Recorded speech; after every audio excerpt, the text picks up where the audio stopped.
পাখি সব করে রব, রাতি পোহাইল, কাননে কুসুম কলি সকলে ফুটিল। হ্যাঁ, এক সকালবেলার দৃশ্য, গ্রামের দৃশ্য, চিরাচরিত গ্রাম, চিরাচরিত সকাল। পাখিদের কলকাকলিতে চারপাশ যখন ঘুম ভাঙে, যখন গ্রামের মানুষজন জেগে না ওঠে কিন্তু পাখিরা জেগে ওঠে, তাদের কলকাকলিতে চারদিকে মানুষজন জেগে ওঠে। এই সেই সকাল যাহা হাজার বছর ধরে চলে আসছে।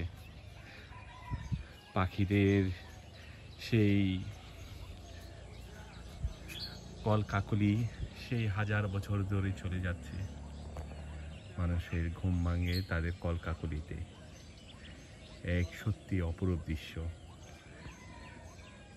রাখাল কৃষকরা তাদের কাজের উদ্দেশ্যে বেরিয়ে পড়ে সকাল সকাল।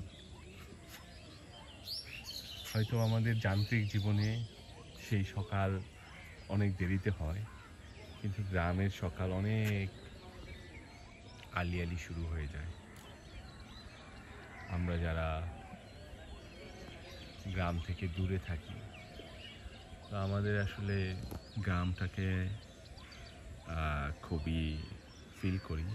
গ্রামের সেই দৃশ্য, সেই সকালটা কেমন হয় সেটাকে আগের মতো সেই পাখিরা কলকাকলিতে ঘুম ভাঙে আর সকালবেলার আবহাওয়াটা কেমন থাকে সব কিছু আমাদের জানতে ইচ্ছা করে। এক চৈত্রের সকাল, এখন চৈত্র মাস চলছে। আকাশ আজ মেঘলা, একটু গুমোট একটা ভাব, মনে হয় বৃষ্টি আসতে পারে। আমের ছোট ছোট আম, কাঁচা আম দেখা যাচ্ছে গাছের মধ্যে।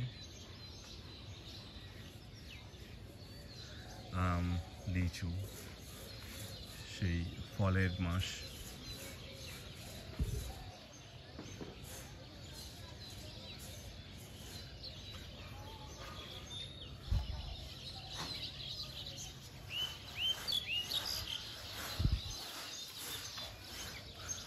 ছোটবেলায় যখন আম গাছে ধরতো, ডিল ছুঁড়ে আম খাওয়ার মজাই ছিল অন্যরকম।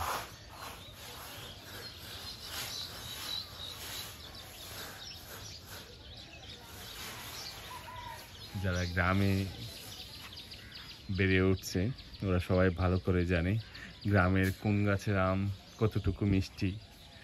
তো সেই গাছের প্রতি আলাদা একটা ঝোঁক থাকতো, কখন সেই আমগুলো বড় হবে আর ওই আমগুলোতে কাঁচা আমগুলাই ঢিল ছুঁড়ে খাওয়া হবে।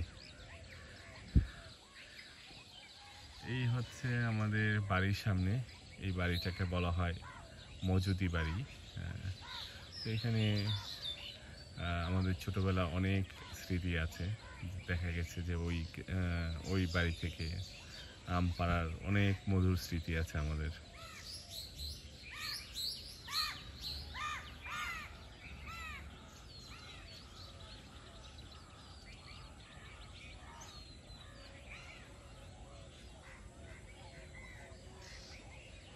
গ্রামের চিরাচরিত দৃশ্য, যদিও আস্তে আস্তে গ্রামের মধ্যে